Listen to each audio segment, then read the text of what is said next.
12ই ফেব্রুয়ারি নির্বাচনের পর থেকে আমাদের অন্তর্বর্তীকালীন সরকারের মূলত কাজ শেষ হয়ে গিয়েছে এবং তারপর তার কয়েকদিনের মধ্যে ওনারা ক্ষমতাও হস্তান্তর করে দিয়েছেন নবনির্বাচিত বিএনপির কাছে।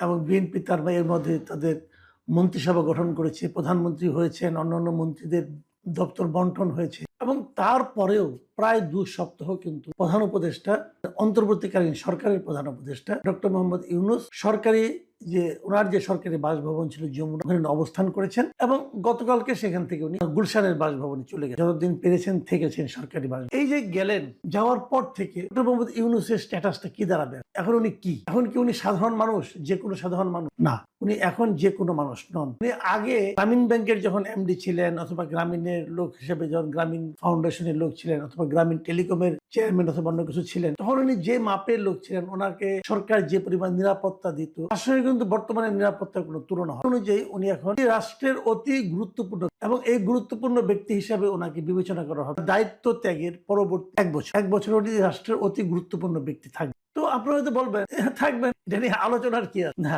আলোচনার কিছু আছে বলে আলোচনা, থাকাটা কোনো অস্বাভাবিক। এরকম থাকার নিয়ম আগেও ছিল। 2006 সালে একটা আইন করা হয়েছিল, এটাকে এসএসএফ আইন বলতে পারেন আপনার। কারণ এই পর্যায়ে ওনাকে এসএসএফ, মানে আমরা যেটাকে বলি যে প্রেসিডেন্টের সঙ্গে থাকে, প্রাইম মিনিস্টারের সঙ্গে থাকে, যে স্পেশাল সিকিউরিটি ফোর্স এসএসএফ, ওই এসএসএফ এর একটা অর্ডিন্যান্স 2006 সালে হয়েছে এবং তখন তারা কথা বলেছিল এমনি যারা নাকি প্রেসিডেন্ট থাকেন, প্রধানমন্ত্রী থাকেন, তারা তো এসএসএফ এর সিকিউরিটি পান এবং তখন ওনারা থাকেন হলো ভিভিআই, ভেরি ভেরি ইম্পর্টেন্ট পান। কিন্তু ধরা যাক প্রেসিডেন্টের মেয়াদ শেষ হয়ে গেল, প্রধানমন্ত্রীর মেয়াদ শেষ হয়ে গেল, তারা কি হবে?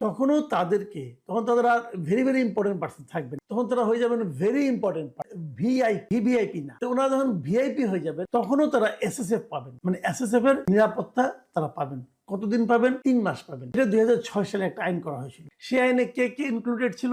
সেই আইনে ইনক্লুডেড ছিল রাষ্ট্রপতি, প্রধানমন্ত্রী এবং তখন কিন্তু তত্ত্বাবধায়ক সরকারের ব্যাপারটা তখনও ছিল 2006 সালে, এবং তত্ত্বাবধায়ক সরকারের যিনি প্রধান উপদেষ্টা হবেন, এই 3 জন তার যে সরকারি দায়িত্ব, যে পদ, সেই পদের কাজ শেষ হয়ে যাওয়ার পরেও পরবর্তী 3 মাস তারা ভেরি ইম্পর্টেন্ট পার্সন হিসাবে, মানে অতি গুরুত্বপূর্ণ ব্যক্তি হিসাবে সরকারের কাছে বিবেচিত হবে, রাষ্ট্রের কাছে বিবেচিত হবে। রাষ্ট্র এদেরকে পরবর্তী 3 মাস এসএসএফ সহ এবং অন্যান্য নিরাপত্তা সুযোগ সুবিধা দেবে। আরো একজনকে দেবে। সেই জনটা হলো যে জাতীয় সংসদে তিনি বিরোধী দলের নেতা হবে। সেই বিরোধী দলের নেতা যখন নাকি নতুন তত্ত্বাবধায়ক সরকার দায়িত্ব গ্রহণ করবে, যেদিন থেকে নতুন তত্ত্বাবধায়ক সরকার দায়িত্ব গ্রহণ করবে, সেই দিন থেকে, তখন তার সংসদ থাকবে না, সেই দিন থেকে পরবর্তী 3 মাস পর্যন্ত ওই বিরোধী দলের নেতা যিনি থাকবেন, তিনিও ভেরি ইম্পর্টেন্ট পার্সন হিসাবে, মানে অতি গুরুত্বপূর্ণ ব্যক্তি হিসাবে রাষ্ট্রের কাছে বিবেচিত হবেন এবং রাষ্ট্র তাদেরকে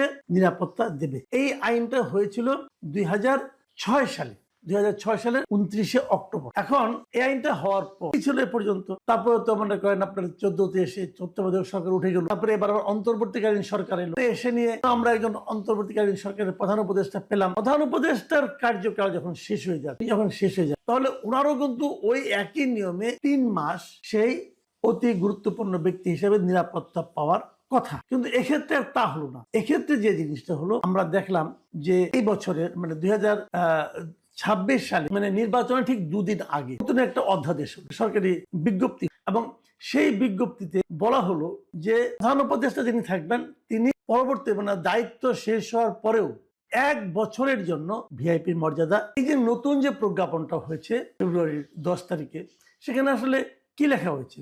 সেখানে লেখা হয়েছে যে অন্তর্বর্তীকালীন সরকারের প্রধান উপদেষ্টা ডক্টর মোহাম্মদ ইউনূসকে তাহার দায়িত্ব হস্তান্তরের তারিখ হইতে 1 বছরের জন্য গুরুত্বপূর্ণ ব্যক্তি হিসেবে এই সরকার ঘোষণা করলো এবং এটা অবিলম্বে কার্যকর হবে।